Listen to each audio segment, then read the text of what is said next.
আসসালামু আলাইকুম প্রিয় দর্শক, অন্য মঞ্চের আলাপ চাইতায় আপনাদের সকলকে আমন্ত্রণ জানাচ্ছি। নমস্কার, আমি তরুণ ঘোষ। বাংলাদেশের আর্মি চিফ ওয়াকারুজ্জামান কি ভারতে আসছেন, সেরকমই একটি খবর উড়ে বেড়াচ্ছে। 19 তারিখ তিনি 5 দিনের সফরে তুর্কি গেছিলেন। সেখান থেকে তার বাংলাদেশে ফেরার কথা। শোনা যাচ্ছে ভারতীয় সেনা দপ্তরের সঙ্গে তিনি যোগাযোগ করেছেন ভারতে আসার ব্যাপারে। যখন এই মুহূর্তে হঠাৎ করে রাষ্ট্রপতি শাহাবুদ্দিন চুপ্পু তিনি ইস্তফাপত্র জমা দিয়েছেন, এখন তারপরে তার দেশে ফিরলে পরে তাকে পদত্যাগ করানো হতে পারে, এরম আশঙ্কা হয়তো তিনি করছেন। তার থেকেই হয়তো তার ভারতে ভিজিটটা তিনি করতে চাইছেন। সম্ভবত আমি বলছি, এখনো পর্যন্ত এই নিয়ে কিন্তু ভারত সরকার থেকে কোনো রকম তথ্য প্রকাশ করা হয়নি। কিন্তু খবর যখন কানে এসছে, তখন তার সত্যাসত্য যাচাই করার জন্য আমি কিছুটা সময় নিয়েছি। কিন্তু কোনো পক্ষ থেকেই এখনো পর্যন্ত সদর্থক কোনো উত্তর পাইনি। কিন্তু বাংলাদেশে যা রাজনৈতিক জটিল পরিস্থিতি, তাতে ওয়াকারুজ্জামানের টিকে থাকা সেনাপ্রধান পদে বেশ ঝুঁকিপূর্ণ বলে এই মুহূর্তে মনে হচ্ছে। 29 তারিখ 2-4 মিলছে কেন? 29 তারিখ সার্জিও গোর, 29 কি 30-এ সার্জিও গোর যাবেন বাংলাদেশে। তার আগে তিনি ভারতবর্ষে আছেন, তিনি তো ভারতবর্ষের রাষ্ট্রদূত, ভারতবর্ষেই আছেন। তার সঙ্গে যদি কোনো রকম মোলাকাত করা যায় এবং তিনি একটা সেফ জায়গায় থাকতে পারেন, তার জন্য হয়তো তার এই ভ্রমণ হতে পারে। এখন সার্জিও গোরের সঙ্গে তিনি দেখা করবেন কি করবেন না, ভারত সরকার তাকে অনুমতি দেবে কি দেবে না, আদৌ তিনি আসছেন কি আসছেন না, তা নিয়ে এই মুহূর্তে এই রাত্রিবেলাতে এখন বাজে আপনার 10:30। এই 10:30টার সময় এখন কোনোভাবেই যারা কর্তা ব্যক্তি রয়েছে তাদের সঙ্গে যোগাযোগ করে ভিডিওটা করা মানে রাত্রির 2টো হয়ে যাবে, কারণ একবারে ফোন তো কেউ তোলে না। তো আগামীকাল পরিষ্কার হয়ে যাবে যে এই খবরটা কতটা সত্যি কতটা মিথ্যা। কিন্তু বর্তমান রাজনৈতিক প্রেক্ষাপটে এই খবরটা সত্যি হলো অবাক হওয়ার মতো ভারতবাসীর কাছে কিছু নেই। কারণ মার্কো রুবিওর সঙ্গে জয়শঙ্করের কথা হয়েছে, সার্জিও গোরের সঙ্গে কথা হয়েছে। সার্জিও গোর আবার ঢাকা যাচ্ছেন, তিনি নিশ্চয়ই তারেক রহমানের সঙ্গে কথা বলবেন। আবার তারেক রহমানকে আমাদের ভারত তো ডেকে পাঠিয়েছে ব্রিক্সের সম্মেলনে। তারেক রহমানকে আমি তো বলেছিলাম ব্রিক্স যখন গঠন হবে তখন বাংলাদেশকে তার অন্তর্ভুক্ত করা হবে।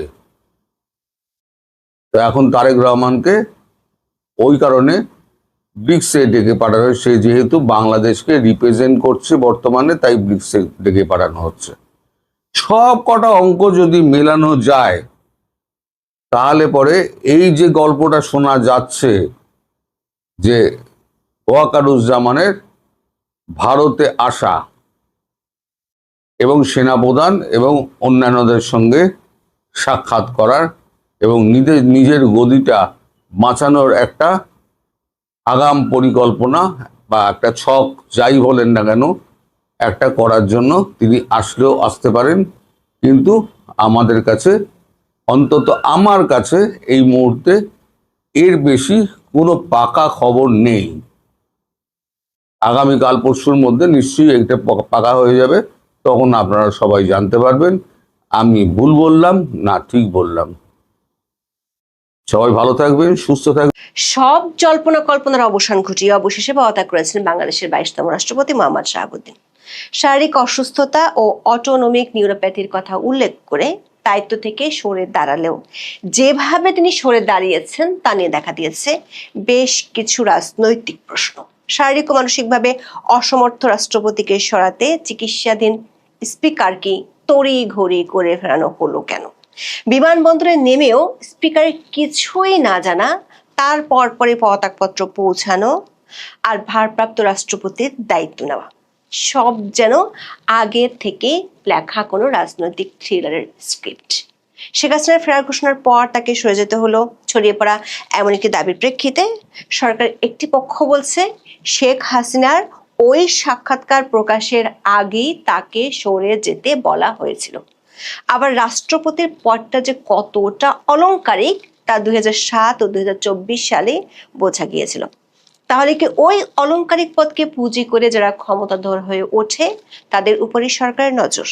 যে লক্ষ্যে মোহাম্মদ শাহাবুদ্দিনকে সরতে হোক না কেন, শেষ পর্যন্ত তিনি কি আওয়ামী লীগ ও বিএনপি দুই পক্ষের কাছে আস্থা হারিয়ে দুকুল হারালেন, নাকি পদত্যাগের পরও আগামী দিনের রাজনীতির গতিপথ বদলে দিতে ব্যবহার হতে পারেন তিনি, ঠিক যেমনটা গত 2 বছর হয়েছিলেন? প্রশ্ন হলো আসল খেলাটা ঠিক কোথায়? বাংলাদেশের 22তম রাষ্ট্রপতি হিসেবে নির্বাচিত হয়ে 2023 সালের 24 এপ্রিল শপথ নিয়েছিলেন মোহাম্মদ শাহাবুদ্দিন। সে অনুযায়ী তার মেয়াদ ছিল 2028 সালের 23 এপ্রিল।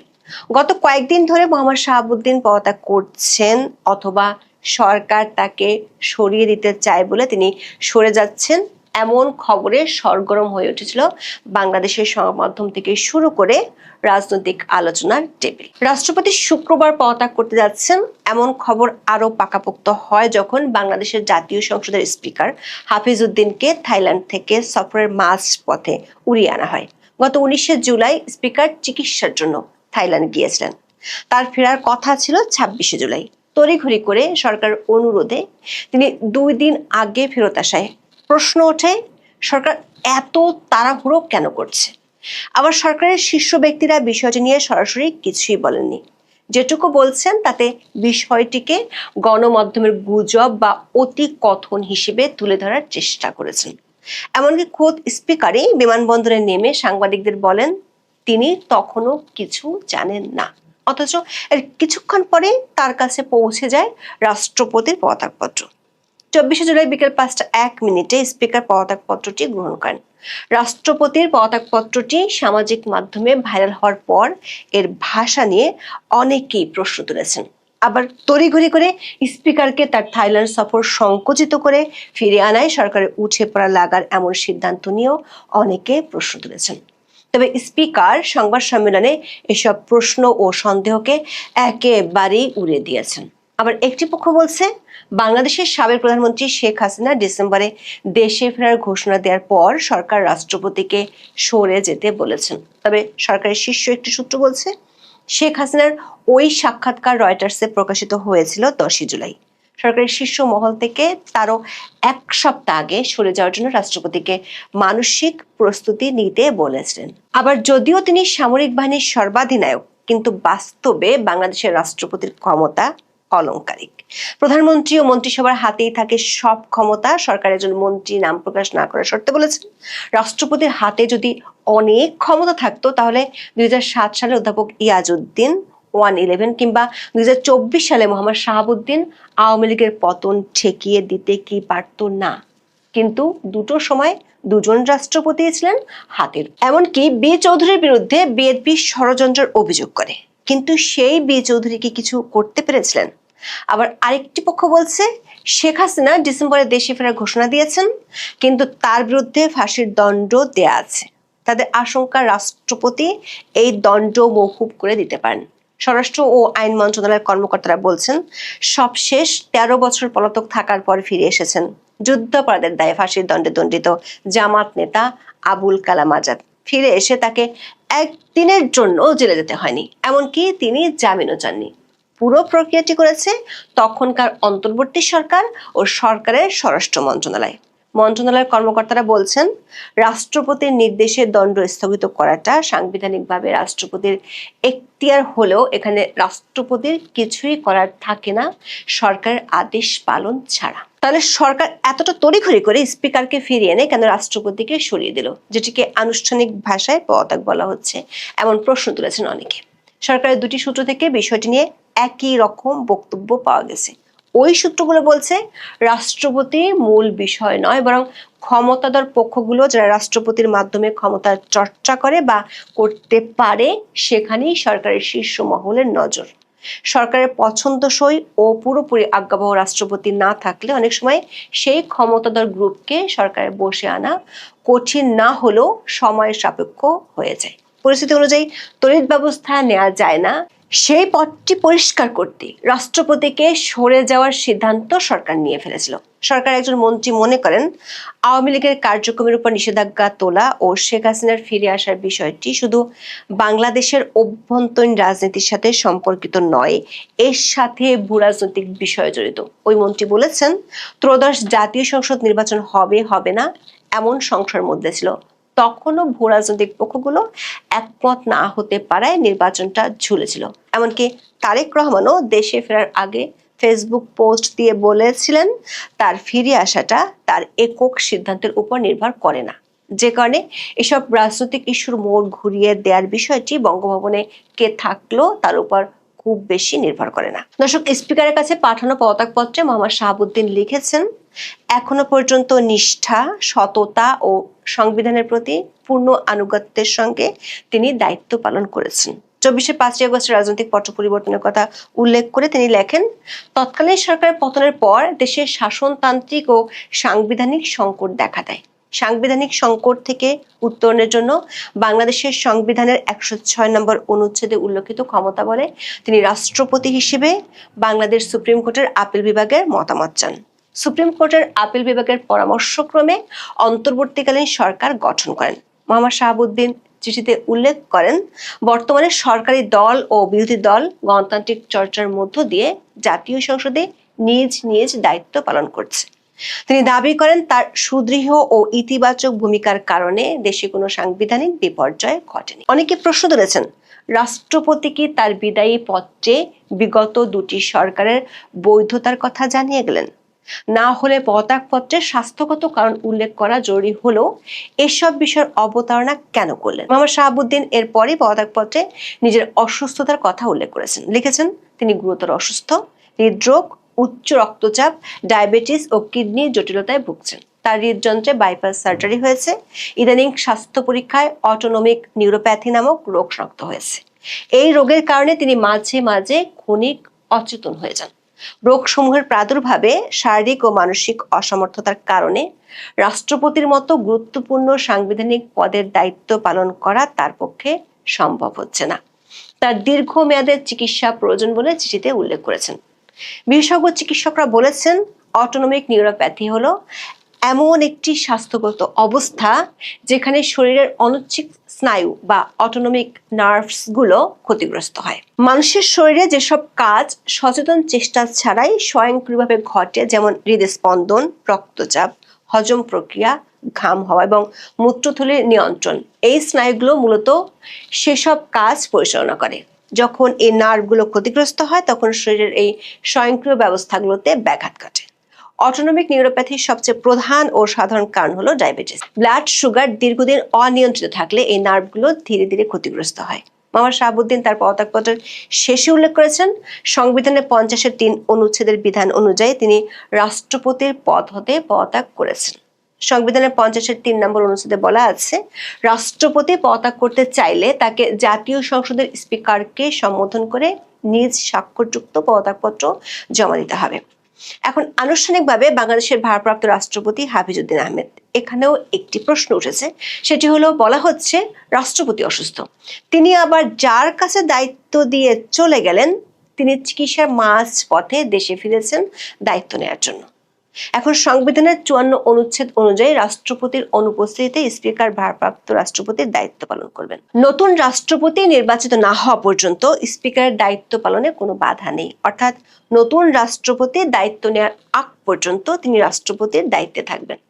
এর আগেও 2002 সালের 21 জুন থেকে 6 সেপ্টেম্বর পর্যন্ত তৎকালীন স্পিকার ব্যারিস্টার জমির উদ্দিন সরকার অস্থায়ী রাষ্ট্রপতি হিসেবে দায়িত্ব পালন করেছিলেন। সংবিধান অনুযায়ী রাষ্ট্রপতির পদ শূন্য হলে নতুন রাষ্ট্রপতি নির্বাচনের আয়োজন করবে নির্বাচন কমিশন। যেহেতু এখন সংসদ বহাল আছে, তাই সংবিধানের 123-2 অনুচ্ছেদ অনুযায়ী আগামী 90 দিনের মধ্যে নতুন রাষ্ট্রপতি নির্বাচন করতে হবে। বর্তমান সংসদে বিএনপির সংখ্যাগরিষ্ঠতা থাকায় দলটি মনোনীত প্রার্থী পরবর্তী রাষ্ট্রপতি হিসেবে নির্বাচিত হওয়ার সম্ভাবনা রয়েছে। সংবিধানের 54 অনুচ্ছেদ অনুযায়ী নতুন রাষ্ট্রপতির দায়িত্ব গ্রহণ না করা পর্যন্ত রাষ্ট্রপতি সাংবিধানিক দায়িত্ব পালন করবেন জাতীয় সংসদের স্পিকার। সংসদ সদস্যদের ভোটে রাষ্ট্রপতি নির্বাচিত হন। তবে যেহেতু এই মুহূর্তে সংসদ নেই, তাই পরবর্তী সংসদ অধিবেশন না ডাকা পর্যন্ত নতুন রাষ্ট্রপতি নির্বাচনের কোনো সুযোগ নেই। এদিকে 24 আগস্টের রাজনৈতিক পট পরিবর্তনের পর থেকেই মোহাম্মদ শাহাবুদ্দিনের পদত্যাগের দাবিতে সোচ্চার ছিল একটি পক্ষ। মোহাম্মদ ইউনূস যে মোহাম্মদ শাহাবুদ্দিনকে রাষ্ট্রপতি হিসেবে মেনে নিতে চাননি, সেটি নানা ঘটনা থেকে পরিষ্কার হয়েছিল। সেই গ্রুপটির পক্ষ থেকে এবার দাবি তোলা হচ্ছে সদ্য বিদায়ী রাষ্ট্রপতি মোহাম্মদ শাহাবুদ্দিনকে গ্রেফতার করে বিচারের আওতায় আনতে হবে। সংবিধান বিশেষজ্ঞরা বলছেন এ ধরনের ব্যবস্থা নেয়ার সুযোগ নেই, কারণ সংবিধানের 51 অনুচ্ছেদে রাষ্ট্রপতিকে তার দায়িত্ব পালনকালে যে কোনো কাজের জন্য ইনডেমনিটি দেওয়া আছে, যার অর্থ হলো রাষ্ট্রপতিকে তার কাজের জন্য কোনো আদালতে কোনো প্রশ্ন তোলা যাবে না। সংশ্লিষ্ট সূত্রগুলো বলছে রাষ্ট্রপতি পদত্যাগের পর বেশ কিছু সুবিধা সরকার থেকে পাবেন। বাংলাদেশের 2016 সালের রাষ্ট্রপতির অবসর ভাতা, আনুতোষিক ও অন্যান্য সুবিধা আইন অনুযায়ী এসব সুবিধা পাবেন। তবে শেষ পর্যন্ত মোহাম্মদ শাহাবুদ্দিন একুল ওকুল দুকুলি হারিয়েছেন। প্রথমত 24-এর 5 আগস্ট পরবর্তী ভূমিকার জন্য আওয়ামী লীগের অনেকেরই তার বিরুদ্ধে ক্ষোভ আছে। আওয়ামী লীগের একটি পক্ষ মনে করে ইউনূসের শাসনামলে যখন আওয়ামী লীগের নেতা কর্মীদের উপর নির্যাতন চলছিল তখন তিনি রাষ্ট্রপতি হিসেবে চুপ ছিলেন। এমনকি ইউনূস ক্ষমতা থেকে যাওয়ার পর সাক্ষাৎকারে নিজেকে নিয়ে কথা বলেছেন, অথচ যে আওয়ামী লীগ তাকে রাষ্ট্রপতি বানিয়েছিল তাদের উপর নির্যাতন নিয়ে কোনো কথা বলেননি। এমনকি নিজে মুক্তিযোদ্ধা হলেও ধানমন্ডি 32 নম্বরের বাড়িটি সহ মুক্তিযুদ্ধের স্মৃতি বিজড়িত বহু স্থান ভেঙ্গে গুড়িয়ে দেওয়া হলেও তিনি ছিলেন চুপ। সামরিক বাহিনীর সর্বাধিনায়ক হয়েও তার যে কার্যত কোনো ক্ষমতা ছিল না সেটি তখনও স্পষ্ট হয়ে উঠেছিল। আবার ইউনূসের আমলে অনেক নিবর্তনমূলক আইনের অধ্যাদেশে অবলীলায় তিনি স্বাক্ষরও করে গেছেন। এসব কারণে মোহাম্মদ শাহাবুদ্দিনের বিরুদ্ধে আওয়ামী শীর্ষ মহলের প্রায় পুরোটাই ক্ষুব্ধ। আবার নির্বাচনের পর বিএনপিকে পুরো দমে সমর্থন দিয়ে গেছেন। বিএনপির লিখিত স্ক্রিপ্ট পড়ে আওয়ামী লীগকে ফ্যাসিস্ট আখ্যায়িত করে ভাষণ দিয়েছেন। শেষ পর্যন্ত সেই বিএনপিও মেয়াদ পূর্ণ করতে দিল না মোহাম্মদ শাহাবুদ্দিনকে। তবে সরকারের একটি সূত্র বলছে দুকুল হারানোর সত্ত্বেও বাংলাদেশের সামনের দিনের রাজনীতির গতিপথ পাল্টানোর জন্য মোহাম্মদ শাহাবুদ্দিনকে অনেকেই ব্যবহার করতে পারেন। রাজনীতিতে নতুন নতুন বিতর্ক তৈরি আর আইনগত জটিলতা অনেক কিছুই দেখা দিতে পারে যদি সদ্য সাবেক হওয়া এই রাষ্ট্রপতিকে কেউ ব্যবহার করতে পারে। এখন এ পর্যন্ত, সবাই ভালো থাকুন, সুস্থ থাকুন, নিরাপদে থাকুন। দেখা হবে আগামী। চুপ রাষ্ট্রপতি থাকাকালে পরবর্তীতে যা যা হয়েছে সবকিছু কিন্তু আপনি এতটুকুন দিয়ে বিচার করতে পারবেন। আমরা কি দেখলাম যে 2024-এর জঙ্গি উত্থানের পর চুপ্পু বাংলাদেশের রাষ্ট্রপতির সাংবিধানিক যে ঠুটো জগন্নাথগিরি সেটাই তিনি করেছেন, এবং পরবর্তীতে আমরা আরো দেখেছি যে তিনি শেখ হাসিনাকে গালিগালাজ করেছেন ফ্যাসিস্ট বলে, সেই জঙ্গি উত্থানকে মহিমান্বিত করেছেন। সংবিধানে যখন লেখা যে বঙ্গবন্ধু স্বাধীনতার স্থপতি ঘোষক, তখন তিনি সংবিধান লঙ্ঘন করে তারেক রহমান এবং বিএনপিকে খুশি করার জন্য তাদের লিখে দেয়া ভাষণে জিয়াউর রহমানকে স্বাধীনতার ঘোষক বলে তিনি বক্তব্য রাখলেন সংসদে, এবং আকারে ইঙ্গিতে তিনি বুঝিয়ে দিয়েছেন যে শেখ হাসিনার সাথে তার সম্পর্ক ভালো ছিল না। এবং অনেক চুপ্পুর কিছু স্নেহভাজন লোকজন আছে, তার মধ্যে একজন যেমন গোলাম মাওলা রনি, এরা সবসময় ভিডিও করে চুপ্পুর পক্ষে, চুপ্পু যে একজন বলিষ্ঠ মানুষ, অনেক শক্তিশালী মানুষ, সাহসী মানুষ, মুক্তিযোদ্ধা। হ্যাঁ, এটা তো আসলে ফুক্তিযোদ্ধা, বিএনপি তো ফুক্তিযোদ্ধা পছন্দ করে শব্দটা, কোনো এক জায়গায় বলেছিলাম। সেগুলা প্রচার করেছে। কিন্তু যে কোনো বিচারে আমরা যদি দেখি, আমরা যদি দেখবো যে চুপ্পু অতি দুর্বল মনের একজন মানুষ, ভীরু কাপুরুষ। আপনারা যদি এই জিনিসটা আরো ভালো বুঝতে পারবেন, বিএনপির দুইজন রাষ্ট্রপতির সাথে চুপ্পুর যদি তুলনা করেন, বিএনপির প্রথম রাষ্ট্রপতি মানে 91-এর পরে আব্দুর রহমান বিশ্বাস, এইরকম শেখ হাসিনা সরকার যখন 96-এ ক্ষমতা গ্রহণ করেন, তখন কিছুদিন রাষ্ট্রপতির মেয়াদ ছিল তার, যার পরে শাহাবুদ্দিনকে আনা হয়েছিল, বিচারপতি শাহাবুদ্দিন, এই শাহাবুদ্দিন, চুপ্পু না। তারপরে 1/11-র সময় আমরা ইয়াজউদ্দিন সাহেবকে দেখেছি বিএনপির রাষ্ট্রপতি। আপনি দেখেন ইয়াজউদ্দিন সাহেব কি না করেছে, একজন প্রফেসর। ইয়াজউদ্দিন সাহেব একজন মোটামুটি সাদা সিধা মানুষ। ইয়াজউদ্দিন সাহেবকে খুব বলিষ্ঠ চরিত্রের বা কিছুই আপনি বলতে পারবেন না, কিন্তু তিনি বিএনপির যে 2006-7 যে রাষ্ট্র ক্ষমতা দখল রাখা নির্বাচনের মধ্য দিয়ে, তার জন্য এমন কিছু নাই, মানে সর্বোচ্চ করেছেন ইয়াজউদ্দিন আহমেদ, প্রফেসর ইয়াজউদ্দিন। যখন বলা হলো যে KM হাসানকে রাষ্ট্রপতি আর হচ্ছে, এই তত্ত্বাবধায়ক সরকারের আর প্রধান হবে না KM হাসান, তখন কিন্তু ইয়াজউদ্দিন এই চিফ অ্যাডভাইজার হয়ে গেলেন। এগুলো ছিল তার ভীষণ স্যাক্রিফাইস। তিনি তখন বয়স্ক অসুস্থ মানুষের পরে তিনি আর বেশি দিন বাঁচেননি। ওই বয়সে ওই অসুস্থতা নিয়ে ইয়াজউদ্দিন বিএনপির জন্য যেটা করেছেন, আজকে এই চুপ্পুর যে অসুস্থতার কথা বলা হচ্ছে, এটা আসলে কোনো অসুস্থতাই না যদি আমরা ইয়াজউদ্দিন সাহেবের অসুস্থতার সাথে তুলনা করি। এবং ইয়াজউদ্দিন সাহেব এবং আব্দুর রহমান বিশ্বাস সাহেবকে দিয়ে আওয়ামী লীগ তাদের পক্ষে কোনো কথাই কিন্তু বলাতে পারেনি। এখন অবশ্য অনেকে বলবেন যে চুপ্পু এরকম ভ্যাগ ধরে পড়ে আছে আওয়ামী লীগের উপকার করার জন্য, এগুলো আসলে যুক্তিহীন কথাবার্তা, এগুলোর কোনো ভিত্তি নাই। আমরা যেটা দেখি সেটা হলো যে চুপ্পু তার পথটা ধরে রাখার জন্য বিএনপির সাথে যে কোনো ধরনের সন্ধি, বিএনপিকে যে কোনো ধরনের তোষামোদে সে প্রস্তুত ছিল। এই অবস্থায় চুপ্পুর বিদায় হয়েছে। রাষ্ট্রপতি হিসাবে চুপ্পু যে বলা হচ্ছে যে সে অনেক ঐতিহাসিক ভূমিকা রেখেছে, মানে হলো সে থাকাতে দেশে অনেক কিছু হয় নাই, ইউনুস নিয়ন্ত্রণে ছিল, তারপরে দেশে সাংবিধানিক ধারাবাহিকতা রক্ষা হয়েছে, এই নিয়ে দেখেন একদল জামাত শিবিরের কর্মী, এমনকি কিছু গুপ্ত শিবির যেগুলাকে এখন আওয়ামী লীগ অনেকটা তাদের শিক্ষাগুরু হিসাবে মেনে নিয়েছে, এরাও কথা বলছে।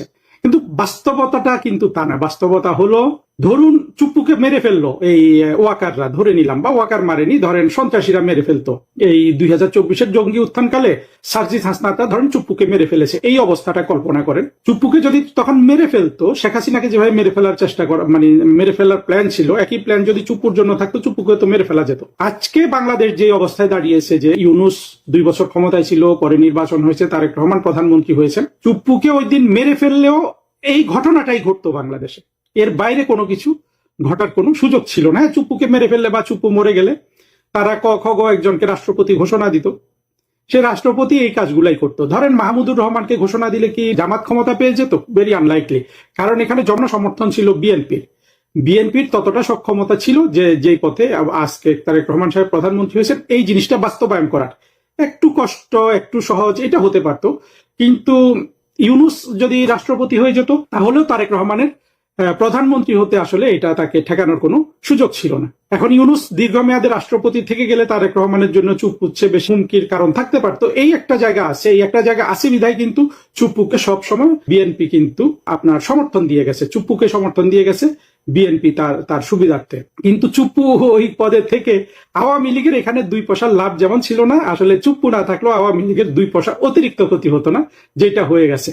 কিন্তু এই চুপ্পুকে নিয়ে যেসব কথা বলা হচ্ছে যে সে এইটা করেছে ওইটা করেছে, বীর মুক্তিযোদ্ধা, এগুলো হলো মানুষের কল্পনা, সান্ত্বনা। চুপ্পুরও কিছু শুভানুধ্যায়ী আছে, তাদের আলাপ আলোচনা এটা আছে আর কি। তারপরে যে এটা খুব গুরুত্বপূর্ণ যে চুপ্পু, ওয়াকার, খন্দকার, মোশতাক এগুলা নিয়ে আওয়ামী লীগ কিন্তু বলে যে লিগে অনেক সব মোশতাক। আওয়ামী লীগের এই দুঃখটা আছে যে কর্মী নেতা সবার মধ্যে যে লীগ মোশতাকে ভর্তি, এখানে বলেই তারা থেমে যায়। তারপর তারা শেখ হাসিনার দিকে তাকিয়ে থাকে যে পরের শব্দ বললে না শেখ হাসিনা রাগ করেন, এই জন্য আর পরের শব্দগুলা বলে না।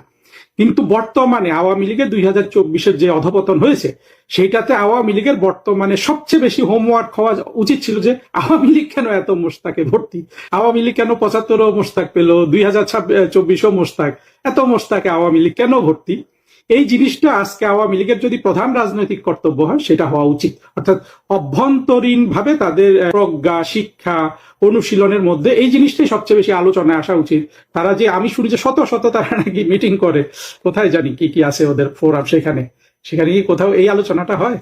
ওবায়দুল কাদের একটু শুধু বলেছিল যে ওয়াকার এরা মোস্তাক, এটা বলার সাথে সাথে বলেছে যে না, ওবায়দুল কাদের শেখ হাসিনার বিরুদ্ধে চলে গেছে। ওবায়দুল কাদের নিজেরও ব্যর্থতা আছে, কিন্তু প্রশ্নটা কিন্তু খুবই যৌক্তিক এবং এটা নিয়ে আওয়ামী লীগের মধ্যে হাজার হাজার ঘন্টা আলোচনা হওয়া উচিত। আমি যেটা বলে দিচ্ছি দৃঢ়ভাবে, এখানে আমার বিশ্লেষণ করার কিছু নাই। আওয়ামী লীগের মধ্যে মোস্তাক ক্ষমতা পায়, মোস্তাকরা আওয়ামী লীগের বঙ্গবন্ধুকে খুন করে, শেখ হাসিনাকেও খুন করে ফেলবে ভবিষ্যতে। এর একমাত্র কারণ হলো আওয়ামী লীগ যেই স্বপ্ন দেখিয়ে বাংলাদেশ শাসন করেছিল, যে ৭২-এর সংবিধান কিংবা তারও আগে স্বাধীনতার ঘোষণাপত্র, আওয়ামী লীগ সেই চেতনাটার প্রতি অবিচল থাকেনি। মানে এইটার উপরই যে তাদের মানে এই চেতনাটার সংহতি, চেতনাটার বিকাশ, চেতনার শক্তি যে তাদেরকে রক্ষা করতে পারে, এইটা আওয়ামী লীগ কখনো বুঝতে পেরেছে এমনটা আমরা দেখি না। তারা শেখ হাসিনা আমলে আমরা যেটা দেখেছি, শেখ হাসিনা ভেবেছেন যে রাষ্ট্রের উন্নতি করলে তিনি রক্ষা পাবেন, কিন্তু যেটা পুরোপুরি মিথ্যা প্রমাণিত হয়েছে। এখন দেখেন, প্রধানমন্ত্রী শেখ হাসিনা দুঃখ করতে পারেন যে আমি তো এত কিছু করেছি, যেটা আবার তিনি একজনকে বলেছেন, উনি আবার এমন ভাবে বলেছেন যে ওইটা শেখ হাসিনাকে আসলে দুর্বল হিসাবে, মানে সেটা আমি কিন্তু বলিষ্ঠ প্রতিবাদ করেছিলাম যে শেখ হাসিনা এত দুর্বল নয়, কিন্তু ওই লোকের ভিডিও আবার আওয়ামী লীগরাই দেখে ৮০-৯০ হাজার লোক ওইটা দেখেছে। আসলে তো শেখ হাসিনা ওই রকম দুর্বল মানুষ নন, সেখানে ওই লোক যেটা প্রকাশ করেছে। কিন্তু আওয়ামী লীগের মধ্যে শিক্ষা দীক্ষা এতটাই কম যে তারা বুঝতে পারে না যে কোন জিনিসগুলা তাদের শোনা উচিত, প্রচার করা উচিত। এই যে এখন যে আজকে যখন আমি এই বক্তব্যটা রাখছি, আমি দেখছি যে আওয়ামী লীগের মধ্যেই একটা গুপ্ত শিবির ঢুকে তাদের চিন্তাকে এখন সে রীতিমতো শুধু ফেসবুকে লেখে। সে আজকেও বড় একটা এই রাষ্ট্রপতিকে নিয়ে একটা পোস্ট দিয়ে দিয়েছে, রাষ্ট্রপতি ত্যান করেছে, এবং আওয়ামী লীগের লোকজন কিন্তু ওই লোকটার দ্বারা এখন শিক্ষিত হচ্ছে। অর্থাৎ ইতিমধ্যে গুপ্ত শিবির, গুপ্ত জামাত, পাকিস্তানপন্থীরা আওয়ামী লীগকে শিক্ষিত করা শুরু করেছে। আর আমরা যারা সত্যিকারের আওয়ামী লীগের বন্ধু, আমরা কিন্তু আওয়ামী লীগকে কোনোভাবে শিক্ষিত করতে পারছি না। প্রমাণ কি? প্রমাণ হলো আমার ভিডিওগুলো আওয়ামী লীগ ২-৪ হাজার ৩ হাজার মানুষ দেখে, আর ওইসব লোকের ভিডিও কিন্তু লাখ লাখ, ভিডিও না থাকুক ফেসবুক যেটাই হোক, লাখ লাখ প্রচার হয়, তারা সবাই দেখে। এদেরকে মানে ইতিমধ্যে একেবারে সার টার ডেকে অনেক অস্থির কারবার। যে আওয়ামী লীগের আজকের অভ্যন্তরীণ চর্চা এটাই হওয়া উচিত যে কেন এই দলে এত খন্দকার মোস্তাকে ভর্তি। আর যদি সবই খন্দকার মোস্তাক হয়ে যায়, তাহলে তো আওয়ামী লীগের আসলে রাজনীতি করা উচিত না, তাই না? এখনই ছেড়ে দেওয়া উচিত বাংলাদেশে। এইরকম ২ দিন পরই আরেকজন মোস্তাক আসবে, তো এটা নিয়ে তাদের অভ্যন্তরীণ ভাবে বিষয়টা ভালোভাবে ভেবে দেখা উচিত না? আমরা কিন্তু সেটা দেখি না। আমরা শুনি যে হাজার হাজার তারা মিটিং করে। হ্যাঁ, মিটিং ওগুলো জননেত্রী শেখ হাসিনা কর্মীদের সাথে যে মিটিং গুলো করেন অত্যন্ত গুরুত্বপূর্ণ, কিন্তু এর বাইরে যে শত শত মিটিং এর কথা শুনি, সেখানে কি একবারও এই পর্যন্ত আলোচনা হয়েছে যে, আর এই যেই লোকগুলো আলোচনা করে তাদের কি এই যোগ্যতা আছে যে খন্দকার মোস্তাক দলে ভবিষ্যতে হবে না? এই পথটা রুদ্ধ করার জন্য কি ধরনের চিন্তা তৈরি করা দরকার, কি ধরনের সিদ্ধান্ত বাস্তবায়ন করা দরকার, সেই যোগ্যতা কত জনের আছে, সেটাও কিন্তু যারা বুঝছেন আমার কথাটা তারা সহজেই বুঝতে পারেন। আরেকটা প্রশ্ন করি, এটার উত্তর খুব বেশি দিব না। ৫ আগস্ট ২০২৪ থেকে চুপ্পু রাষ্ট্রপতি থাকাতে কার লাভ কার ক্ষতি হলো? লাভ হয়েছে সরাসরি বিএনপির। বিএনপি দেখেছে যে চুপ্পু রাষ্ট্রপতি থাকলে তাদের অনেকগুলো কাজ সহজে হবে। তাদের যে সেখানে ইউনুস বা অন্য কেউ থাকলে একটু জটিল হতে পারে, কিন্তু চুপ্পু থাকলে ভয়ে থাকবে, যা বলবে ধমক দিয়ে তাই করবে। চুপ্পু তাই করিয়ে দিয়েছে। সুতরাং চুপ্পু এতদিন রাষ্ট্রপতি থাকাতে ২০২৪-এর পর সেটা পুরোপুরি চুপ্পুর লাভ। এখানে আসলে বিএনপির লাভ এবং চুপ্পুর লাভ। চুপ্পু রাষ্ট্রপতি ছিল, রাষ্ট্রপতি থাকলে বঙ্গভবনে থাকা যায়, হ্যাঁ, অনেক ভাতা পাওয়া যায়, অনেক টাকা, গাড়ি বাড়ি, চাকর বাকর সব পাওয়া যায়। এই দুজনের লাভ। এখানে বাংলাদেশ রাষ্ট্রের কোনো লাভ হয়নি, আর কারো কোনো লাভ হয়নি। ওয়াকারের লাভ হয়েছে বলতে পারেন, কারণ চুপ্পুকে যদি ওই সময় ফেলে দিতে পারতো, ওয়াকারকেও তারা ফেলে দিতে চাচ্ছিল। যেমন ইউনুস রাষ্ট্রপতি হয়ে গেলে হয়তো ওয়াকারকে বরখাস্ত করে দিত এবং সেটাতে ওয়াকারের ক্ষতি হতো। কিন্তু এই যে প্রক্রিয়াগুলো, ওয়াকারকে বরখাস্ত করে দেয়া বা ক্ষমতায় রাখা, এখন পর্যন্ত দৃশ্যমান কিছুই নাই যেটাতে আওয়ামী লীগের কোনো লাভ হয়েছে। কিন্তু আওয়ামী লীগের অবুঝ মানুষগুলো মনে করে যে কোনো না কোনো তাদের লাভ হয়েছে। এটা পুরোপুরি তাদের আসলে পরিস্থিতি বুঝতে না পারা একটা, যেমন তেমন হচ্ছে কোনো কিছুতে সান্ত্বনা পাওয়া, বোধ ও আমার আছে, এই আমার আছে। এইটা হয় কখন? যখন আসলে একটা রাজনৈতিক দল তার ঘোষিত আদর্শটা প্রচার করে না, বোঝে না, শিক্ষিত করার জন্য ব্যবস্থা গ্রহণ করে না, যেটা আওয়ামী লীগের মধ্যে আছে বলে আওয়ামী লীগের নেতা কর্মীদের দেখে বোঝা যায় না, তখন আসলে এই অবস্থাটা হয়। আজকে চুপ্পু, কালকে ওয়াকার। কিন্তু নিজের যে অন্তর্নিহিত শক্তি, যেটার প্রতি আমরা ডাক দিতে চাই, যে দেখেন বাংলাদেশের মুক্তিযুদ্ধের চেতনা, বাংলাদেশের ইতিহাস, এই যে দুটো শক্তি আওয়ামী লীগের, এই দুটো শক্তি আপনারা অনুভব করেন, অনেক শক্তিশালী হবেন। সেটা তারা অনুভব করতে পারে না, সেই শিক্ষা তাদের দেওয়া হয়নি। ফলে তারা অনুভব করে আজকে চুপ্পু, কালকে ওয়াকার। দুটোই আসলে অতি নিম্নমানের মানুষ, এদের কোনো সাহস নাই। কোনো আওয়ামী লীগ এরা যেই দলের যাবে সেই দলের, অর্থাৎ মুক্তিযুদ্ধের পক্ষের মানুষ হিসাবে এদের বা মুক্তিযোদ্ধা হিসাবে চুপ্পুর আলাদা কোনোই গুরুত্ব নেই। কিন্তু এটা সাধারণভাবে ভাবা হচ্ছে, যেটা আখেরে আওয়ামী লীগের সচেতন হওয়ার পেছনে একটা বাধা, যে বোধহয় আমার চুপ্পু এখনো আমারই আছে। তো চুপ্পু কি বিএনপির সাথে বেইমানি করতো? একেবারেই না, চুপ্পু কখনোই বিএনপির সাথে বেইমানি করতো না। হ্যাঁ, চুপ্পু আরেকটা সুযোগ গ্রহণ করতো, শেখ হাসিনা চলে আসলে, ক্ষমতায় বসে গেলে চুপ্পু সবকিছু বলতো যে আমি থেকে এগুলা করেছি, আমি বিএনপিকে ফেলে দিয়েছি।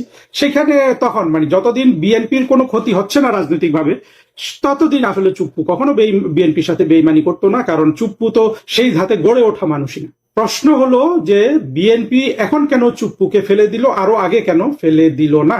বিএনপি এখানে অনেকগুলো চাতুর্যের অংশ, চাতুর্য না, প্রজ্ঞা বলেন এটাকে, রাজনৈতিক অভিজ্ঞতার ব্যবস্থা, দেখা যাচ্ছে যে রাজনৈতিকভাবে একটা অভিজ্ঞতা আছে বিএনপি। চুপ্পুকে তার দরকার, যেদিন দরকার সেই দিনই তো ফেলে দেওয়া যায় না, কিছুদিন অপেক্ষা করলো। আর এখানে আরেকটা লাভ বিএনপির হয়ে গেল, এটা অনেক আলোচনা করেছেন এবং এটা বাস্তব, যে এই চুপ্পুকে এই কয়েক মাস রাখাতে এখন বিএনপি যে রাষ্ট্রপতি নিয়োগ করবে, সেই রাষ্ট্রপতি কিন্তু আবার পরবর্তীতে আরো কিছুদিন, অর্থাৎ বিএনপির 5 বছর চলে গেলেও আরো কিছুদিন, 3 মাস 4 মাস 6 মাস কিন্তু ক্ষমতায় থাকবে, রাষ্ট্রপতির পদে থাকবে। সেরকম একটা সময় বিএনপি তো এখন, আমরাও জানি না বিএনপি কি ধরনের ইলেকশনের ব্যবস্থা করবে ভবিষ্যতে। ওই রকম অবস্থায় নিজের নিজস্ব বিশ্বস্ত লোক থাকলে যে অনেক উপকার হয়, এটা বিএনপি দেখেছে আব্দুর রহমান বিশ্বাসকে দিয়ে। কারণ আব্দুর রহমান বিশ্বাস ওই যে নাসিম, সেনা প্রধান নাসিমের কুঠে গিয়ে দিয়েছিল খুব সে একেবারে সাফল্যের সাথে। তারপরে ইয়াজউদ্দিন তো জীবন বাজি রেখে কিন্তু এই বিএনপির পক্ষে খেটেছে। তো বিএনপি তো এইরকম বিশ্বস্ত লোক নিয়োগে, বিএনপিতে তো কোনো খন্দকার মোশতাক আসলে সেইভাবে নাই। হ্যাঁ, কিছু আছে, কিন্তু তারা আসলে আওয়ামী লীগের যে ধরনের খন্দকার মোশতাক সেই রকম না। যেমন সেইভাবে বললে তো এই যে এখন যে হাফিজউদ্দিন স্পিকার, সেও কিন্তু বিএনপির খন্দকার মোশতাক। এরা কিন্তু বিএনপি ছেড়ে বের হয়ে গিয়েছিল ওই 1-11 চলাকালীন। সেই আলোচনা আমি যাচ্ছি না, এখানে আওয়ামী লীগ এবং চুপ্পু কেন্দ্রিক। চুপ্পুকে ফেলে না দিয়ে বিএনপি এখন যে লাভটা পেল, যে আসবে সে বিএনপির 5 বছর শেষ হয়ে গেল, আর 5-6 মাস ক্ষমতায় থাকবে। এই 5-6 মাসে নতুন কোন সরকার হবে, কি হবে, এগুলো যদি আব্দুর রহমান বিশ্বাস এবং ইয়াজউদ্দিন বিএনপির দুর্দিনে যেরকম কাজে লেগেছিল, অর্থাৎ বিএনপির ওই দিনগুলোতে আব্দুর রহমান বিশ্বাস জেনারেল নাসিমের কু ব্যর্থ করে দিয়ে, কিংবা ইয়াজউদ্দিন ইলেকশনকে ম্যানিপুলেশনে বিএনপির সাথে সম্পূর্ণরূপে একজোট হয়ে কাজ করে যে উপকার করতে চেয়েছিল বিএনপির, এখন তারা সেই সুযোগটা গ্রহণ করতে পারবে। তবে এইখানে যে চুপ্পুকে ফেলে দেওয়ার আগে যে কাহিনী বলা হলো, যে চুপ্পু বিলাতে গিয়ে শেখ হাসিনার সাথে কথা বলেছেন, এই জন্য ফেলে দিয়েছে, এটা কিন্তু কোনো প্রমাণ নাই। আর চুপ্পু এরকম কিছু করেছে কিনা সেটা হলে বিএনপির উচিত ছিল সেটা প্রকাশ করা, এখনো কিছু প্রকাশ হয় নাই। আর এই যুগে তো অনেক কিছু আপনার এআই দিয়েই অনেক কিছু বানানো যায়, সেগুলা বানিয়ে ভবিষ্যতে প্রচার করবে না সত্য আমরা কিন্তু জানি না, কিন্তু সত্যটা বিএনপির প্রকাশ করা উচিত। এই সত্য প্রকাশ করলেও কিন্তু বিএনপি হয়তো করবে না, এই জন্য যে যদি শাহাবুদ্দিন চুপ্পু শেখ হাসিনার সাথে কথা বলে থাকেন, তর্কের খাতিরে ধরছি, এটাও কিন্তু বিএনপির জন্য ভয়াবহ একটা অবস্থা, যে তাহলে এরকম আরো কতজন শেখ হাসিনার সাথে কথা বলতেছে, তাই না? এই রাষ্ট্র তো শেখ হাসিনা 16 বছর শাসন করেছেন, সুতরাং শুধু চুপ্পুই যে কথা বলবে এমন তো না, অনেকেই তো কথা বলতে পারেন। এইটা কিন্তু যদি বলে থাকে, এটা বিএনপির জন্য একটা বড় ধরনের ভয়ের খবর। কিন্তু এত তাড়াহুড়া করে 2 দিনের মাথায় তাকে ফেলে দেয়া, এবং স্পিকার নাকি বিদেশে ছিল, সে নাকি দৌড়ে বিদেশ থেকে চলে এসছে, এইটা দৃষ্টিকটু হয়েছে। এইটা আবার বিএনপির একটা বৈশিষ্ট্য, বিএনপি কিন্তু 2টি রাষ্ট্রপতিকে এইরকম করেছে, একজন বদরুদ্দোজা চৌধুরী তাদেরই রাষ্ট্রপতি, আর একজন এই শাহাবুদ্দিন চুপ্পু। এইটা আবার বিএনপির যে চিরাচরিত যে সন্ত্রাসী কায়দা, সেটার একটা বহিঃপ্রকাশ। এইভাবে চুপ্পুকে ফেলে দেওয়ার কোনো দরকার ছিল না, এটা নিয়ে একটু পরে আরেকটু আলোচনা করব। আরেকটা জিনিস হলো যে চুপ্পুকে কি বিএনপি জেলে নিবে, বিদেশ চলে যেতে দিবে, কি করবে? আমার মনে হয় জঙ্গিরা মোটামুটি যেই পরামর্শ দিচ্ছে তারেক রহমানকে, সেটাই তার জন্য ভালো হবে করা। চুপ্পুকে সে হয়তো বিদেশে যেতে দিবে না, আবার চুপ্পুকে জেলেও নেবে না। জেলে নিলে তো আরেকটা ফ্রন্ট খুললো, বিএনপি তো এমনিতে অনেক ফ্রন্টে এখন সমস্যা জর্জরিত, ফলে আমার মনে হয় না চুপ্পুকে তারা জেল টেল দিবে। তবে বিদেশে দিতে গেলে চুপ্পু কি করে না করে, আমি যদিও মনে করি যে আওয়ামী লীগের যেসব নেতা অনেক টাকার কুমির হয়ে বিদেশে চলে গিয়ে কিছুই করতে পারছে না, চুপ্পুও নানানভাবে ওইভাবে ধরা থাকবে, চুপ্পুরও আসলে কিছু তেমন করার থাকবে না। চুপ্পুর যেটা সত্যিকারের সময় ছিল করার, জীবন বাজি রেখে শেখ হাসিনার জন্য কিছু করার, সেটা ছিল 24শে আগস্টের জঙ্গি উত্থানের পর। সেই সময় তো আমরা চুপ্পুকে দেখলাম যে থরথর করে কাঁপছে ভয়, হ্যাঁ, এত সাহসী মানুষ। ওই সময় আসলে মানুষের চরিত্র প্রকাশ পায়। কিছু করতে না পারলেও চুপ্পুর তখন পদত্যাগ করা উচিত ছিল। পদত্যাগ করলে রাষ্ট্র জঙ্গিরা নিয়ে নিত, আফগানিস্তান হয়ে যেত, এগুলো অত্যন্ত ভুয়া জিনিস। বাংলাদেশ এমনিও আফগানিস্তান হয়ে গেছে, এর চেয়ে বেশি কিছু হতো না। এবং আজকে তারেক রহমানই ক্ষমতায় থাকতো, হয়তো এটা একটু ইন্টারনালি একটু মোর কেওটিক হতে পারতো, কিন্তু আসলে এর বেশি কিছু হতো না। কিন্তু চুপ্পু কেন পদত্যাগ করলো না, চুপ্পু কেন কোনো সাহসী ভূমিকা নিল না, চুপ্পু কেন বিএনপির সাথে একীভূত হয়ে গেল, এই আলোচনাটা আমাদের অত্যন্ত জরুরি। সেটা একটু করি। দেখেন, মূল জিনিসটা আমি মনে করি টাকার কুমির হওয়া চুপ্পুর যদি ইচ্ছাও থাকে শেখ হাসিনার জন্য কিছু করা, শেখ রেহানার জন্য কিছু করা, এটা সে টাকার জন্য করবে না। কারণ সে যেহেতু দুর্নীতিবাজ, সে যেহেতু অর্থের মালিক হয়েছে, তার চিন্তা হলো যে এই অর্থ আর কিছু না হোক, এই দুর্নীতির জিনিস বের করে তাকে তারা জেলে নিতে পারে। এই ভয়ে কিন্তু চুপ্পু মূলত এই তারেক রহমানের সাথে একীভূত হয়ে গেছে।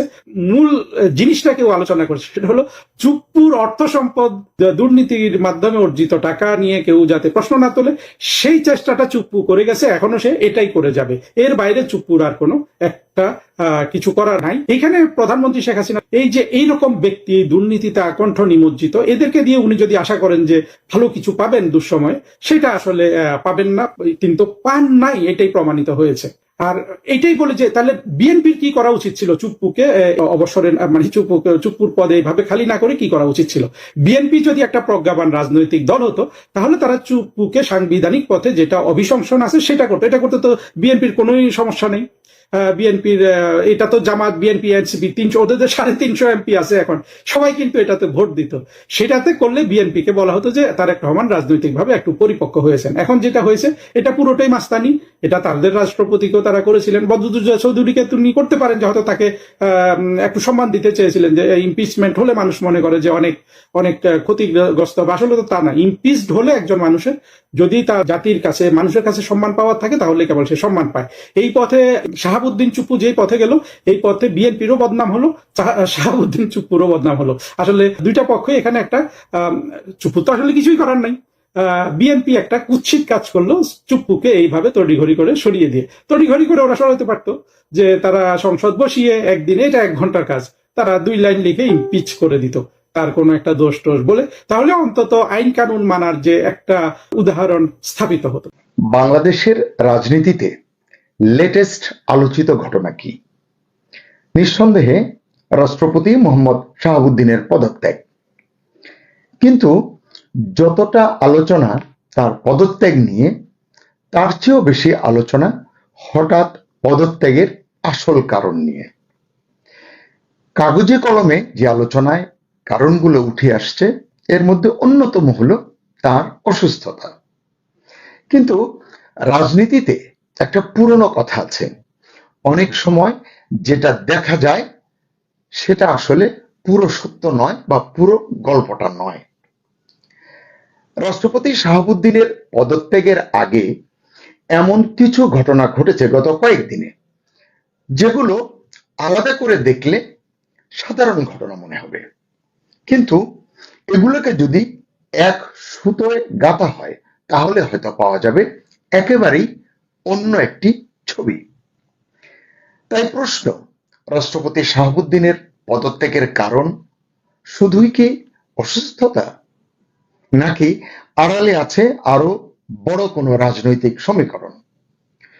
এখন পর্যন্ত পাওয়া তথ্য, বিভিন্ন সূত্রের প্রতিবেদন এবং ঘটনাগুলোর ধারাবাহিকতা মিলিয়ে বিষয়টি আমরা বুঝতে চেষ্টা করব আজকের ভিডিও। রাষ্ট্রপতির পদত্যাগ নিয়ে এখন পর্যন্ত যেসব তথ্য সামনে এসেছে, যেসব দাবির কথা বিভিন্ন দেশি বিদেশি গণমাধ্যমে প্রকাশিত হয়েছে, সব একসঙ্গে মেলালে যে প্রশ্নটি সামনে আসছে তা হলো, হঠাৎ কেন পদত্যাগ করলেন রাষ্ট্রপতি শাহাবুদ্দিন? একটু পেছনে ফিরে দেখি। মোহাম্মদ শাহাবুদ্দিন 2023 সালের 24 এপ্রিল বাংলাদেশের 22তম রাষ্ট্রপতি হিসাবে দায়িত্ব গ্রহণ করেছিলেন। সংবিধান অনুযায়ী তার মেয়াদ শেষ হওয়ার কথা 2028 সালের 23 এপ্রিল, অর্থাৎ এখনো 2 বছরেরও বেশি সময় তার দায়িত্বে থাকার কথা। কিন্তু তিনি মাঝপথেই পদত্যাগ করলেন এবং পদত্যাগ পত্রে কারণ হিসেবে লিখলেন তার গুরুতর শারীরিক অসুস্থতার কথা। জানালেন দীর্ঘদিন ধরে হৃদরোগ, উচ্চ রক্তচাপ, ডায়াবেটিস এবং কিডনি সংক্রান্ত সমস্যায় ভুগছেন তিনি। তার হৃদযন্ত্রে বাইপাস সার্জারিও হয়েছে। সম্প্রতি চিকিৎসকরা তার শরীরে অটোনমিক নিউরোপ্যাথি নামের এক জটিল রোগ শনাক্ত করেছেন। এই রোগের কারণে তিনি হঠাৎ হঠাৎ অচেতন হয়ে পড়ছেন। এমন পরিস্থিতিতে রাষ্ট্রপতির মতো গুরুত্বপূর্ণ সাংবিধানিক দায়িত্ব পালন করা তার পক্ষে সম্ভব নয় বলেই পদত্যাগ করেছেন। এগুলো আপনারা সবাই জানেন, কিন্তু এটা তো হলো আসলে আনুষ্ঠানিক ব্যাখ্যা। এ পর্যন্ত যদি দেখি তাহলে সবকিছুই পরিষ্কার, কিন্তু এখান থেকেই আসলে মূল প্রশ্ন শুরু হচ্ছে বা শুরু হতে পারে। এখানে একটা বিষয় মনে রাখা জরুরি, রাজনীতিতে অনেক সময় ঘটনার চেয়েও গুরুত্বপূর্ণ হয়ে ওঠে ঘটনার ব্যাখ্যা। রাষ্ট্রপতির পদত্যাগের ক্ষেত্রেও কি ঠিক সেটাই হচ্ছে? প্রথম আলোচনাটি শুরু হয় একটি কথিত ফোনালাপ নিয়ে। বিভিন্ন সংবাদ মাধ্যমে প্রকাশিত প্রতিবেদনে দাবি করা হয় গত 9 থেকে 18 মে, মানে এবছরের এই সময়ে লন্ডন তিনি সফর করেছেন। এই সফরকালে রাষ্ট্রপতি নাকি ভারতে অবস্থানরত বাংলাদেশ সরকারের সাবেক প্রধানমন্ত্রী শেখ হাসিনার সঙ্গে টেলিফোনে কথা বলেছেন। কিছু প্রতিবেদনে এমনও বলা হয়েছে গোয়েন্দা সংস্থাগুলো বিষয়টি জানার পর তৎক্ষণাৎই রাষ্ট্রপতিকে পদত্যাগেরও নাকি পরামর্শ দিয়েছিল। কিন্তু রাষ্ট্রপতি শাহাবুদ্দিন এই অভিযোগ অস্বীকার করেছেন। তিনি বলেছেন এমন কোনো ফোনালাপ হয়নি, মানে সংগঠিত হয়নি। একটি গণমাধ্যমকে এমনও তিনি বলেছেন, বা দু একজন নিকট আত্মীয় এমনকি গণমাধ্যম কর্মীকে বলেছেন এই ধরনের অভিযোগ সম্পূর্ণ ভিত্তিহীন। তাহলে কি দেখলাম, মানে আমাদের সামনে এখন দুটো অবস্থান, একদিকে বিভিন্ন সূত্রের দাবি, অন্যদিকে রাষ্ট্রপতির সরাসরি অস্বীকার। তাই বিষয়টির যে কোনো এক পক্ষ অবলম্বন করে নিশ্চিত সত্য হিসাবে এটিকে দেখার সুযোগ নেই। এবার আরেকটি গুরুত্বপূর্ণ প্রসঙ্গে মনোযোগ দিতে চাই। শুধু দেশের ভেতরেই নয়, আন্তর্জাতিক গণমাধ্যমও এই ঘটনাকে গুরুত্ব দিয়ে দেখছে। এই যে বললাম টেলিফোনের কথা, এটি নিয়েও দেশি বিদেশি গণমাধ্যম কি বলছে। Reuters, BBC, south China morning post সহ একাধিক আন্তর্জাতিক সংবাদ মাধ্যম বিভিন্ন সূত্রের বরাতে লিখেছে শেখ হাসিনার দেশে ফেরার ঘোষণা দেওয়ার পর রাষ্ট্রপতির উপর রাজনৈতিক চাপ বাড়তে থাকে। এখানেও একই কথা প্রযোজ্য। এসব প্রতিবেদন মূলত বিভিন্ন সূত্রের বক্তব্যের উপর ভিত্তি করে রচিত বা তৈরি। এখন পর্যন্ত সরকার আনুষ্ঠানিকভাবে এমন কোনো কারণ স্বীকার করেনি যে সরকার শেখ হাসিনার ফিরে আসার ঘটনায় বিচলিত বা অস্থির বা অস্বস্তিতে আছে। সরকার এটি মুখ খুলে স্বীকার করেনি। তাই এটিও নিশ্চিত তথ্য নয়, বরং প্রকাশিত প্রতিবেদন এবং সংশ্লিষ্ট সূত্রগুলোর দাবি। তবে সাম্প্রতিক কিছু ঘটনা দেশের মানুষের নজর কেড়েছে। মানুষ কিন্তু অনেক বুঝতে পারে অনেক কিছু, তাদের মতো করে তারা বিশ্লেষণ করে। সেগুলো কি? দেখুন, রোজার ঈদ এবং কোরবানির ঈদের নামাজ পড়েছেন রাষ্ট্রপতি এবং প্রধানমন্ত্রী তারেক রহমান, কিন্তু রোজার ঈদে তারা পাশাপাশি নামাজ পড়েছিলেন। কোরবানির ঈদে নামাজ আদায় করবার সময় এই দুজনের অবস্থান বদল হয়েছে, এটি নিয়ে কিন্তু অনেক আলোচনা হয়েছে। এরপর প্রধানমন্ত্রী তারেক রহমান চীন সফরে গেছেন, আপনারা জানেন। সেই চীন সফর থেকে তিনি ফিরে এসেছেন অনেকদিন হলো। প্রচলিত রীতি অনুযায়ী রাষ্ট্রপতির সঙ্গে তার সাক্ষাৎ করবার কথা, কিন্তু তিনি করেননি। যেমনটি বলছিলাম যে ইতিমধ্যে লম্বা সময় পার হয়ে গেছে।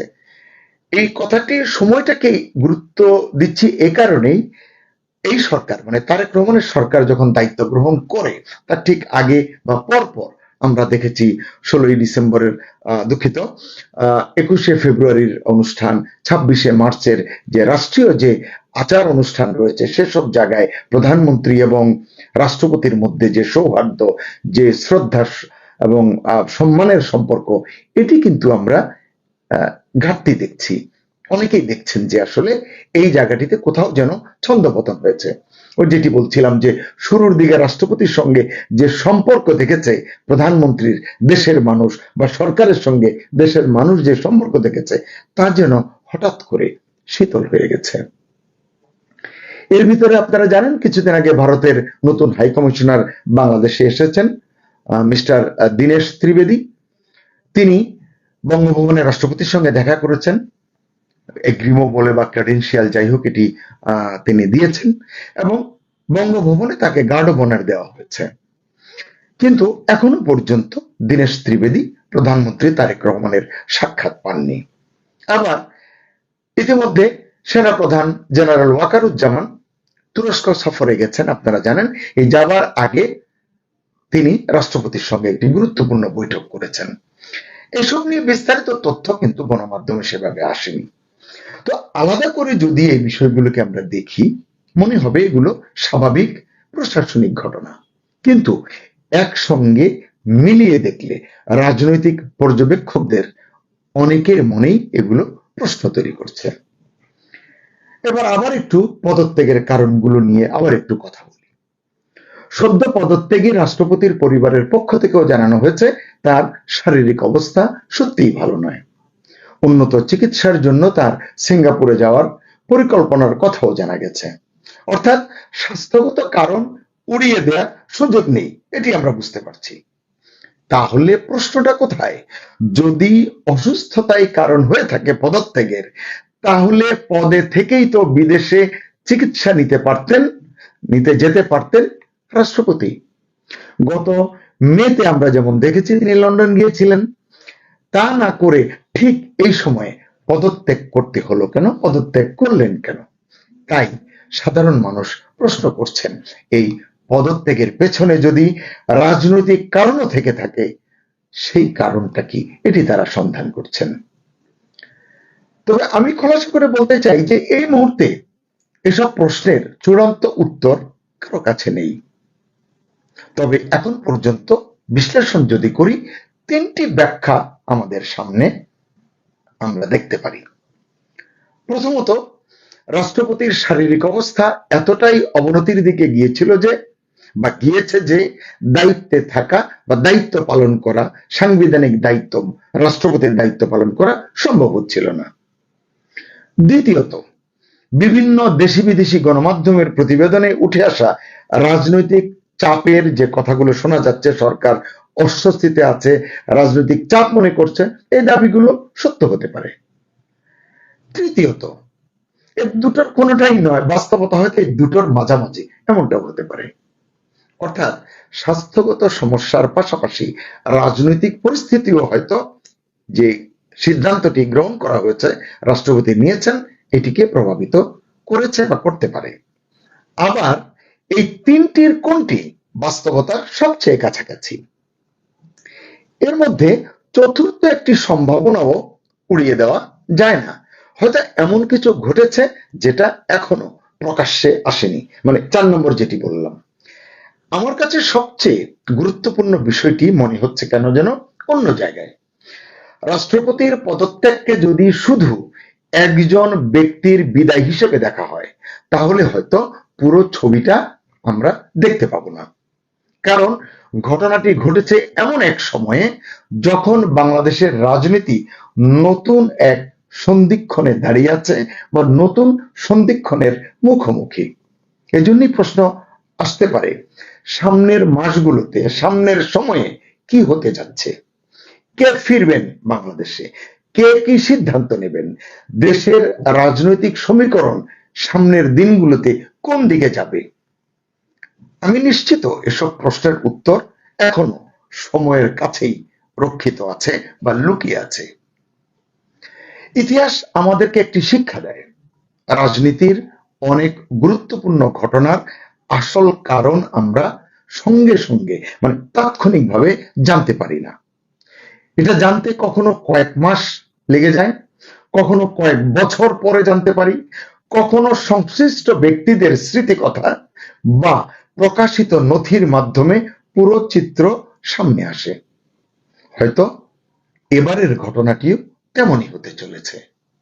তাই আমাদের কাজ হলো অযথা গুজবকে তথ্য বানিয়ে ছড়ানো নয়, আবার প্রশ্ন উত্থাপনও বন্ধ করে দেওয়া নয়, বরং নিশ্চিত তথ্যকে নিশ্চিত তথ্য হিসেবে দেখা এবং যেসব বিষয় এখনো দাবি, সূত্র বা বিশ্লেষণের পর্যায়ে রয়েছে সেগুলোকে সেভাবেই বিবেচনা করা। তবে এটুকু নিশ্চিত করে বলা যায়, রাষ্ট্রপতি শাহাবুদ্দিনের পদত্যাগ বাংলাদেশের রাজনীতিতে একটি নতুন অধ্যায়ের সূচনা করলো।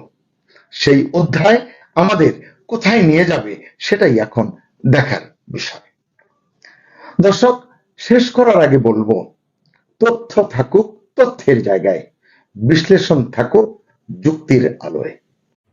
আসসালামু আলাইকুম রহমতুল্লাহি ওবরকাতুহ। সম্মানিত দর্শক, রাষ্ট্রপতি জনাব শাহাবুদ্দিন চুপ্পু তিনি পদত্যাগ করেছেন। বিধি মোতাবেক পদত্যাগ পত্র জমা দিয়ে তিনি বঙ্গভবন ছেড়ে দিয়েছেন বা দিবেন। আজকের এই ভিডিওটা আমি করছি সন্ধ্যার পর শুক্রবারে।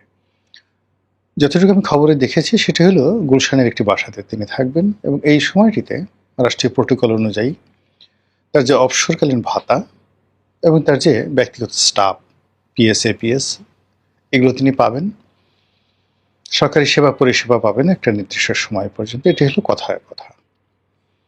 অন্যদিকে রাজপথে যারা শাহাবুদ্দিন চুপ্পু তার বিরোধী, তারা রীতিমতো তার বিচার চাচ্ছেন, তার মারাত্মক বিচার চাচ্ছেন।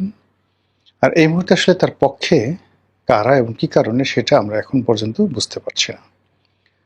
দেশের বাইরে থেকে যারা ইউটিউবিং করেন বা কন্টেন্ট ক্রিয়েট করেন তারা লিডারশিপ ফ্রি স্টাইলে অনেক কথা বলতে পারেন, তাদের তথ্য বা উপত্যের কোনো ঘাটতি দরকার হয় না। কিন্তু আমরা বাংলাদেশে যারা আছি তারা যে কোনো কথা বলার আগে এখানে আমাদেরকে 10 বার চিন্তা করতে হচ্ছে যে সমসাময়িক পরিবেশ পরিস্থিতির প্রেক্ষাপটে এই কথাগুলো যদি চ্যালেঞ্জের মুখোমুখি পড়ে তাহলে সেক্ষেত্রে আমি কতটা নিজেকে ডিফেন্ড করতে পারবো।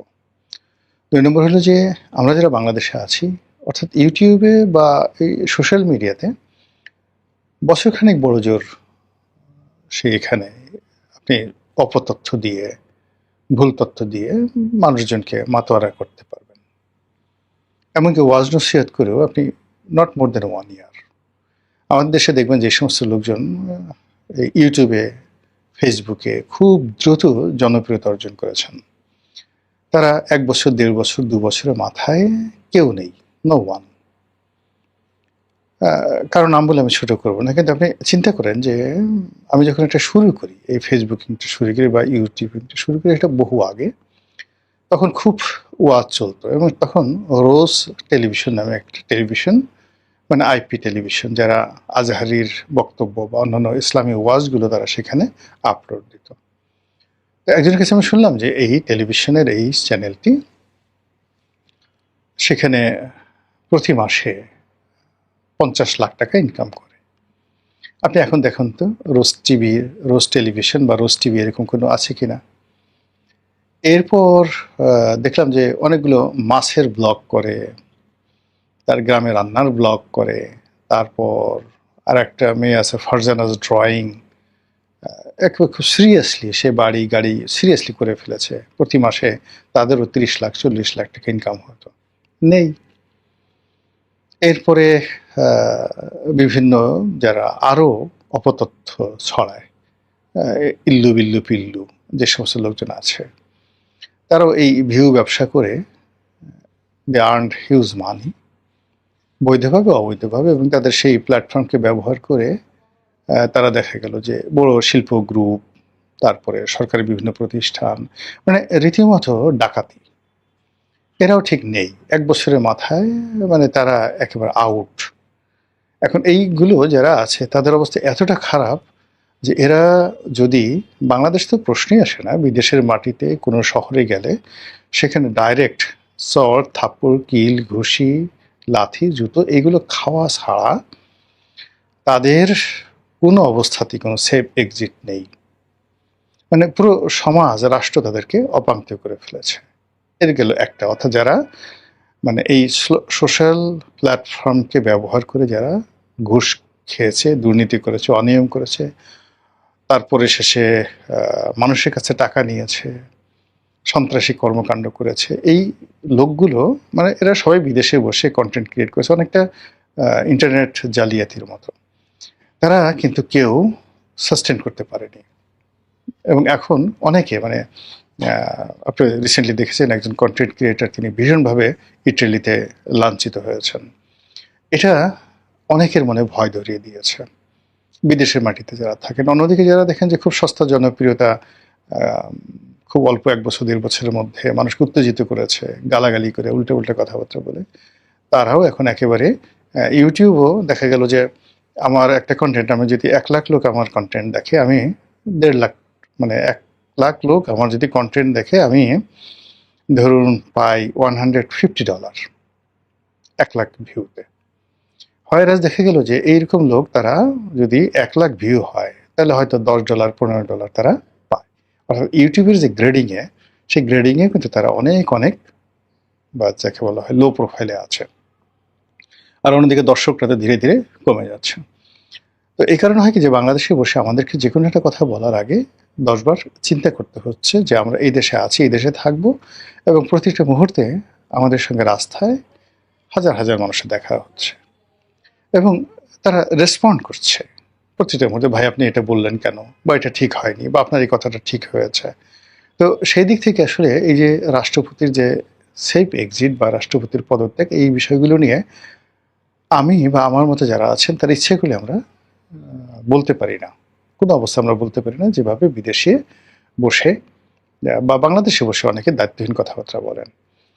আমরা যে কথাগুলো বলতে পারি বা আমি নিজে ব্যক্তিগতভাবে বলি, সেটা হলো এটা হতে পারে বা নাও হতে পারে। এখন জনাব শাহাবুদ্দিন চুপ্পু তিনি পদত্যাগ করেছেন, এর আগে আব্দুল হামিদ সাহেব পদত্যাগ করেছেন, বা তার মানে আওয়ামী লীগের রাষ্ট্রপতি রূপে তার অবসর স্বাভাবিক গতিতেই তার অবসর হয়েছে।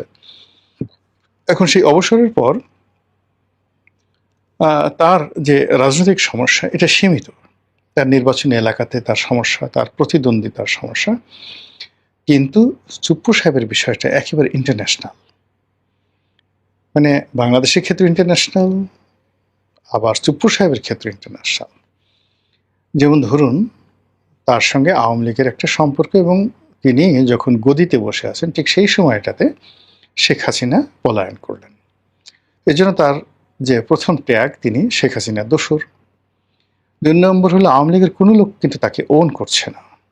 এর কারণ হলো যে প্রক্রিয়াতে, যে অবস্থাতে তাকে রাষ্ট্রপতি পদে মনোনয়ন দেওয়া হয়েছিল, নিয়োগ দেওয়া হয়েছিল, এক্ষেত্রে শুধুমাত্র শেখ হাসিনা বলতে পারবেন তিনি কেন তাকে দিয়েছিলেন, কি কারণে দিয়েছিলেন।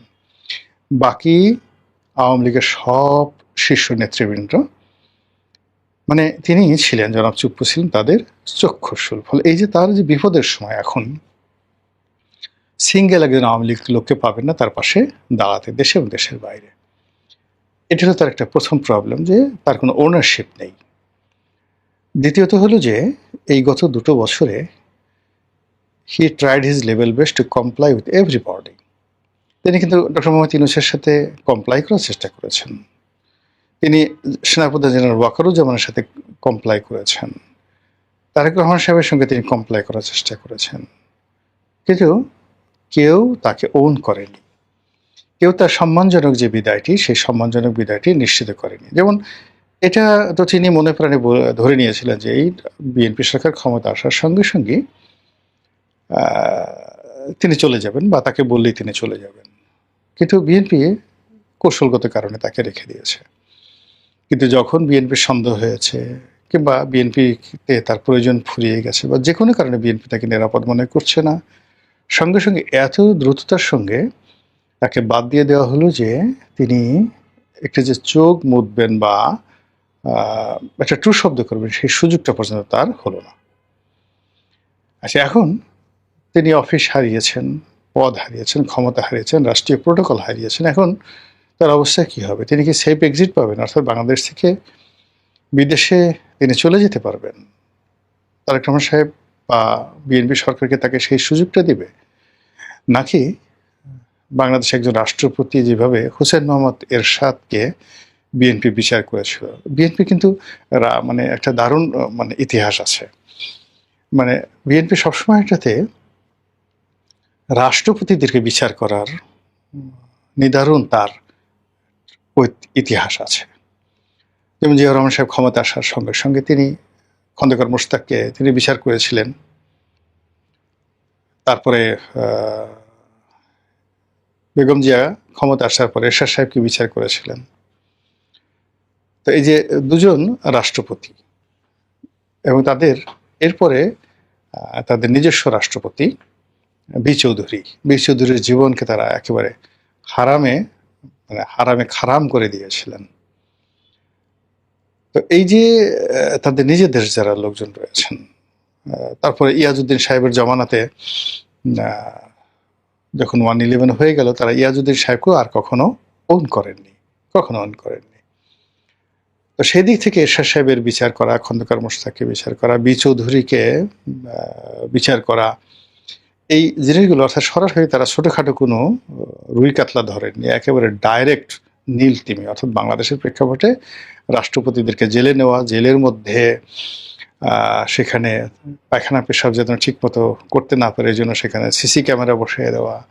এরপরে রাষ্ট্রপতি তার 70-80 বছর বয়সে সে যেন রেল লাইন দিয়ে জোরে জোরে দৌড়াতে পারে। তারপরে শেষে রাষ্ট্রপতি বাসায় বসে আছে, তার ঘরের মধ্যে আগুন ধরিয়ে দেওয়া যেতে পারে। তারপরে কার্পেটে আগুন ধরিয়ে দেওয়া গেল এবং হাফ প্যান্ট পরে রাষ্ট্রপতি সে সাংবাদিকদেরকে ডাকছে। এই বিশুদ্ধ এই ঘটনাগুলো আমরা বাড়িধারা বাসায় দেখেছি, এই ঘটনাগুলো। তো সেক্ষেত্রে জনাব চুপ্পু সাহেবের বিরুদ্ধে যদি বিএনপি অ্যাকশন নেয়, তাকে যদি অ্যারেস্ট করে, তাকে যদি বিচার করে, এটা আশ্চর্য হওয়ার কিছু নাই। এর কারণ হলো এই কাজগুলো তারা ইতিপূর্বে করেছেন। তো সেই দিক থেকে চুপ্পু সাহেবের বিরুদ্ধে তার তো শত্রুর অভাব নাই। তার প্রথম শত্রু হলো জামাত এবং এনসিপি, এবং এটার অর্থনৈতিক কারণ আছে, সামাজিক কারণ আছে। প্রথম কারণটা হলো যে জামাতের সাথে এস আলমের একটা দাকুমার সম্পর্ক, আর তিনি এস আলমের অত্যন্ত ঘনিষ্ঠজন ব্যক্তি ছিলেন, এটা সবাই বলা বলি করেন। আর এস আলম এখানে মানে বিএনপি সরকারের অনেকের উপর প্রভাব বিস্তার করে। এটা জামাতের মানে একেবারে চক্ষুশূল। জনাব চুপ্পু ইসলামী ব্যাংকের দায়িত্ব পালন করেছেন, কাজে ওই সময়টাতে তার ভুল ভ্রান্তি হতে পারে, তার কোনো কাজে ত্রুটি থাকতে পারে। এই জন্য জামাত সবসময়ই এই ইসলামী ব্যাংক এবং এস আলম রিলেশনের কারণে জনাব চুপ্পুকে রীতিমতো দৌড়ের উপর রাখবে। আর এই যে তাকে ওন করা বা তাকে প্রোটেক্ট করতে গিয়ে যে ঝামেলাটা বিএনপির হবে, সেই ঝামেলা নেওয়ার মতো অবস্থা এখন বিএনপির নাই। ফলে তাকে যদি আইনের হাতে তুলে দেওয়া হয়, বিচারের হাতে তুলে দেওয়া হয়, এবং তার বিনিময়ে যদি আপাত দৃষ্টিতে জামাতের বা এনসিপির যে মুখ এগুলো বন্ধ করা যায়, তাহলে বিএনপি যে কাজ করবে না সে কথা কিন্তু বলা যাচ্ছে না।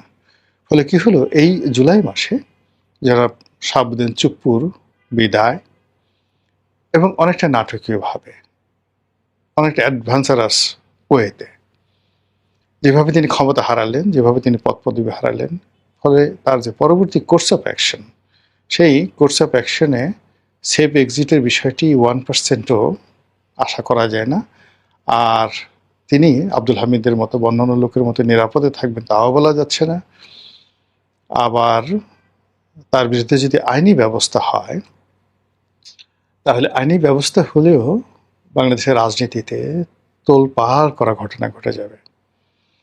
এর কারণ হলো তিনি যেই মুহূর্তে আইনের জিম্মায় চলে যাবেন, he will be well protected, এবং সেখানে বসে তার যে কোর্টেই বিচার হোক না কেন, তিনি যে ইস্যুগুলো তৈরি করেছেন গত 2 বছরে, তার কাছে যে ডকুমেন্টগুলো আছে, এবং এখানে যে সাংবিধানিক শূন্যতা থেকে শুরু করে শেখ হাসিনার পদত্যাগপত্র, ইউনূস সাহেবের যাকে বলা হয় ক্ষমতা গ্রহণ, তারপরে তারেক রহমান সাহেবের দেশে আসা, ইলেকশন হওয়া, এই সময়টিতে সেনাপ্রধানের সাথে তার সম্পর্ক, ক্যান্টনমেন্টের সাথে তার সম্পর্ক, 3 বাহিনীর সাথে তার সম্পর্ক, সব মিলিয়ে মানে নানা রকম যাকে বলা হয় অশনি সংকেতের যে তালাচাবি, সেই তালাচাবি এই জনাব শাহাবুদ্দিন চুপ্পু সাহেবের কাছে আছে।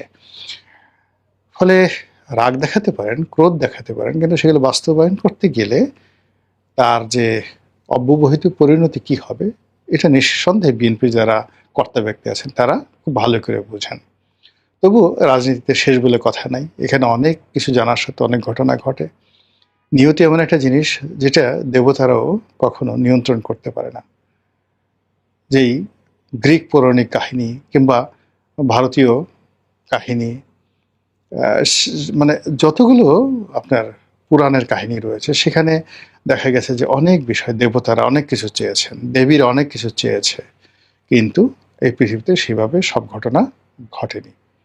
এই পৃথিবীর একটা নিয়তি আছে এবং সেই নিয়তি অনুযায়ী এখন অনেক কিছু ঘটছে এবং আগামীতেও এই ঘটনাগুলো ঘটতে থাকবে। মহান আল্লাহ আমাদের সবাইকে হিদায়াত দান করুন এবং হেফাজত করুন। আসসালামু আলাইকুম ওয়া রাহমাতুল্লাহি ওয়া বারাকাতুহু।